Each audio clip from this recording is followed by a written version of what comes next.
Aqui na segunda parte da aula da etapa 5, nós queremos tratar a comunicação em rede do jogo Pentágono. Então, na primeira parte da aula da etapa 5, nós vimos que nós temos duas questões a tratar. Aqui na definição do projeto, no tratamento do domínio da solução computacional. Interface gráfica e comunicação em rede. Então, agora, na segunda parte da aula, nós trataremos comunicação em rede. Nós partimos do resultado do nosso esforço anterior de modelagem aplicado nas etapas 1 e 2, que gerou a modelagem que está aqui apresentada, diagrama de casos de uso, produzido na etapa 1, aqui o diagrama de classes, produzido na etapa 1, com classes e relacionamentos, e atributos identificados na etapa 2. Bom, vamos começar o tratamento de rede pelos casos de uso. Poderíamos começar também pela modelagem de classes, sem problema. Agora, na etapa 5, executando atividades da etapa 1. Etapa 1 é o quê? Modelagem de casos de uso, modelagem de classes. Queremos fazer isso agora, nesta parte da aula da etapa 5, com foco na comunicação em rede. Muito bem, então, na parte de modelagem de casos de uso, a nossa pergunta é, olha, aí está o diagrama de casos de uso produzido na etapa 1 com foco no domínio do problema. Agora que estamos considerando a comunicação em rede, como exatamente será implementada a comunicação em rede, a nossa pergunta é, há elementos a serem identificados nesta modelagem? Precisamos alterar de alguma forma essa modelagem? Bom, primeiro, a gente identifica aqui nesse ator, interface NetGame Server, o elemento do nosso jogo Pentágono, que é um cliente, responsável por interagir com o NetGame Server, o servidor de NetGames. Quer dizer, esse elemento, que a rigor é um elemento do domínio do problema, já foi identificado lá na etapa 1. Por quê? Porque na prática, na etapa 1, a gente identifica todos os elementos externos que interagem com o programa que eu estou projetando. E, convenhamos, nesse caso, o meu programa precisa interagir com um outro programa, então eu preciso prever uma interface para isso. Então aí está o NetGame Server. Então, nós não teríamos que pensar em atores adicionais em função disso, porque já foi pensado um ator lá na etapa 1. Bom, e casos de uso? Nós teríamos novos casos de uso em função da comunicação em rede? Bom, a rigor, se nós olharmos este caso de uso conectar e este caso de uso desconectar, então esses dois casos de uso, a rigor eles são casos de uso do domínio da solução. Puxa, mas nós já identificamos lá na etapa 1. De fato, lá na etapa 1 nós não teríamos feito um trabalho assim puramente domínio do problema. Puramente domínio do problema. A gente acabou pensando, ok, quais são os casos de uso, quais são as situações, acabamos identificando também casos de uso que a rigor são do domínio da solução. Então vejam, quando a gente pensa em iniciar partida, colocar pedra, girar quadrante, são funcionalidades do jogo Pentágono, do domínio do problema Pentágono. Então, iniciar partida, colocar pedra, girar quadrante, o próprio receber jogada, digamos assim, é a lógica de jogo. Quando a gente pensa em conectar e desconectar, por que eu faria, por que eu conectaria ou desconectaria no contexto do jogo Pentágono? Não, é no contexto da comunicação em rede. Bom, dito isso, eu quero dizer o quê? Não precisamos acrescentar novos casos de uso. A rigor, casos de uso associados ao domínio da solução comunicação em rede, já seriam exatamente o conectar e desconectar. Muito bem, então, etapa 1, na etapa 5, executando a atividade da etapa 1, que é a modelagem de casos de uso, o diagrama de casos de uso está bem, não precisamos modificá-lo. Muito bem, partamos para a modelagem de classes. Nós precisamos de novas classes em função do domínio da solução comunicação em rede? Com toda certeza precisamos implementar a interface do nosso jogo que interagirá com o NetGame Server, e nós precisamos importar elementos do NetGames Framework para a nossa implementação, que me auxiliarão, né, a parte reusada, que me auxiliará nessa comunicação em rede, de modo que o trabalho que eu tenho que fazer é muito simples. Né? Então, essa discussão do NetGames está na aula específica de NetGames, e eu vou até incluir um link nos comentários desta videoaula. Então, começando a tratar a modelagem de classes no escopo da comunicação em rede, eu criei aqui um novo diagrama de classes, chamei esse novo diagrama de classes de NetGames, para não concentrar as novas classes nesse diagrama, né, que a gente já chamou de domínio do problema. Então, aqui NetGames, eu vou criar uma classe que será responsável pela comunicação com o NetGames Server. E que classe é essa? Essa classe é exatamente o ator. Né? Então, NetGames, deixa eu aumentar isso.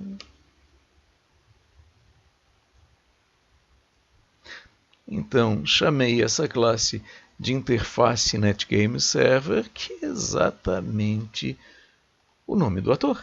Né? Por quê? Porque ator para nós é classe. Então, a classe, este ator aqui, esta interface com NetGames Server, aqui está a classe que implementa. E para deixar isso muito claro, vamos colocar um estereótipo de ator, estereótipo predefinido em UML, o estereótipo Actor. Então, essa classe implementa o ator interface NetGames Server. Bom, e além dessa classe, eu preciso dos elementos do NetGames Framework, elementos que eu vou reusar. Né? Vou pegar prontos e vou reusar. Então, vou colocar esses 3 elementos nesse diagrama agora. Então, aí estão os 3 elementos, né, magicamente colocados. Esses elementos são uma classe, a classe proxy, e 2 interfaces, a interface ouvidor proxy e a interface jogada. Para os 3 eu já coloquei o estereótipo NetGames, para deixar claro que são elementos reusados lá do pacote do framework NetGames. NetGames Framework que complementa, que é a parte reusada para que eu consiga interagir com o NetGames Server.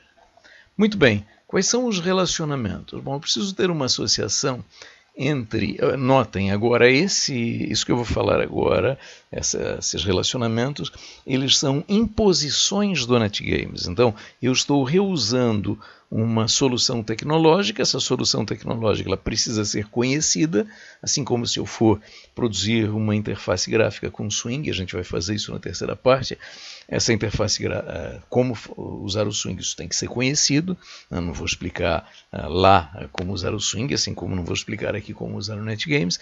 Então, dado que nós conhecemos o NetGames, sabemos usar o NetGames, vamos estabelecer os relacionamentos. Quais são os relacionamentos necessários? Bom, o meu ator, né, responsável por interagir com o NetGames Server, ele deve estar associado a proxy. Então, vamos criar uma associação com proxy. Será uma associação com multiplicidade 1 nos 2 lados. Um ator está associado a um proxy está associado a um ator. Muito bem, o que acontece? Toda vez que o meu programa precisar invocar algum método lá do servidor, ele invocará do proxy. Então, a interface NetGames Server originará invocações aos métodos implementados na classe proxy. E toda vez que o servidor quiser fazer uma invocação para o meu programa, não, NetGames Server, quiser fazer uma invocação para o meu programa, essa invocação será feita por meio do proxy. O proxy invocará, mas o proxy invocará que métodos da minha classe? Invocará aqueles métodos definidos na interface ouvidor proxy.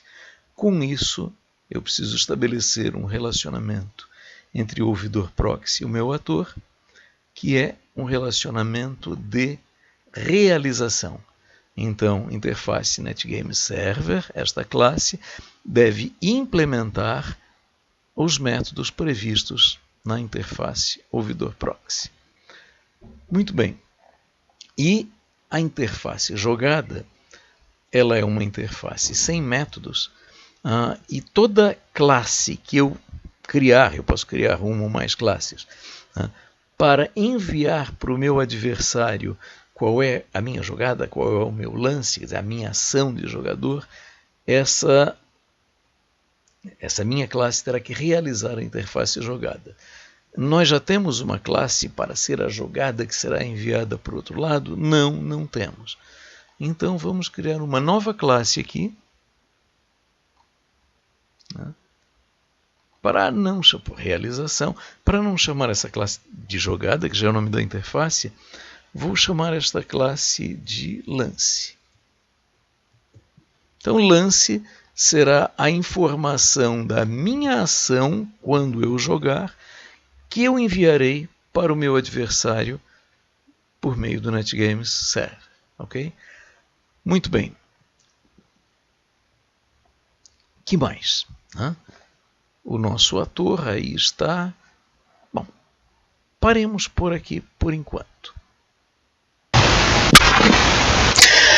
Encerrada então no escopo da etapa 5 as atividades da etapa 1, quer dizer, modelagem de classes e modelagem de casos de uso. Casos de uso nós vimos que não precisamos fazer alteração. Classes, nós criamos um novo diagrama de classes com esses novos elementos, exceto o ator, que já era predefinido, mas o representamos como classe nesse diagrama de classes. E os relacionamentos entre esses elementos. Bom, então agora, no escopo da etapa 5, nós vamos realizar a atividade da etapa 2, que é o quê? Identificação de atributos. Então, identificação de atributos, que atributos nós precisamos? Bom, a proxy precisa apontar o ator interface NetGames Server e ator também precisa apontar o proxy. Então, vamos criar um atributo em cada uma dessas classes para fazer. Muito bem, então aí estão criados um atributo que eu chamei de ator, tipo interface NetGames Server, e aqui um atributo proxy do tipo proxy, ok? Definidos, esses elementos se apontam. O que mais?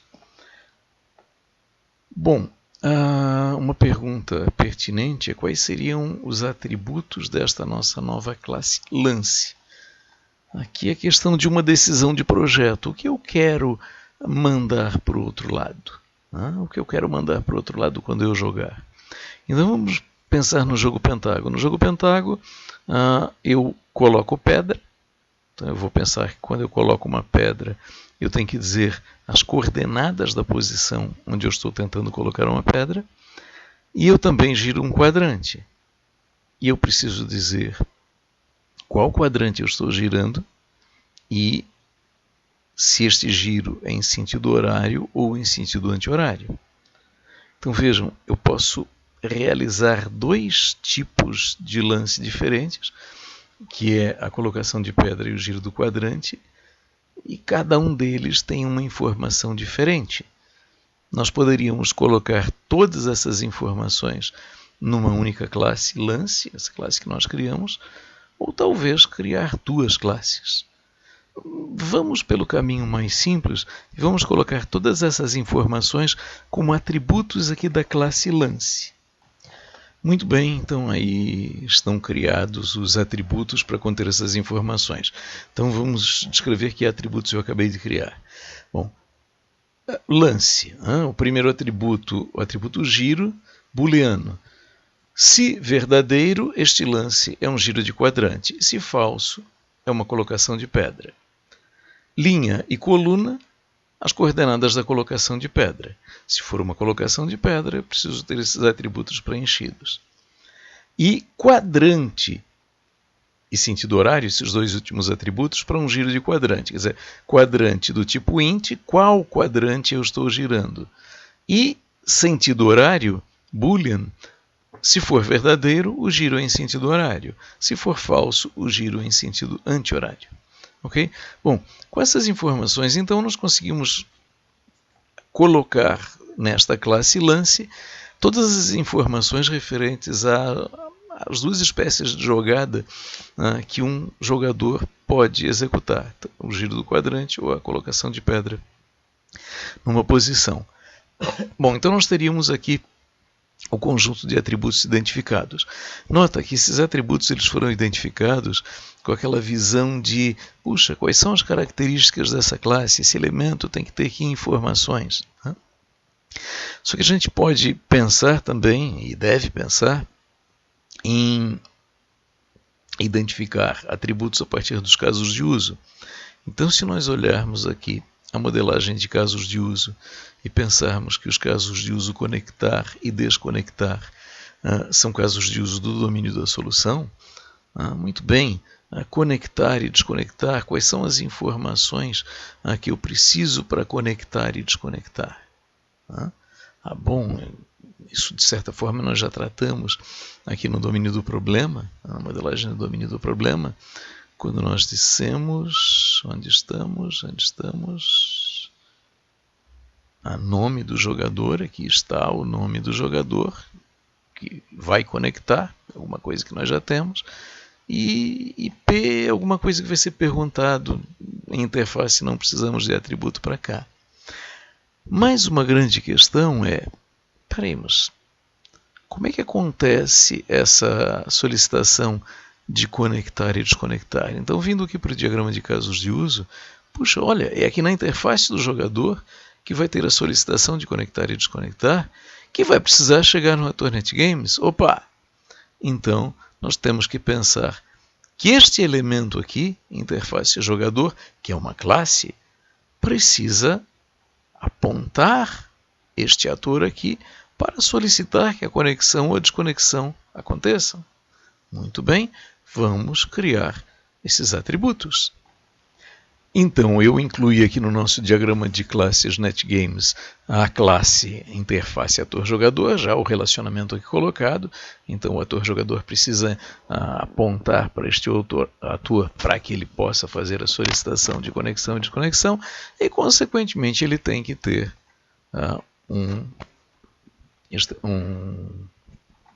atributo para fazer isso. Então, vamos criar um atributo, vamos chamar ele de NGames. O tipo deste atributo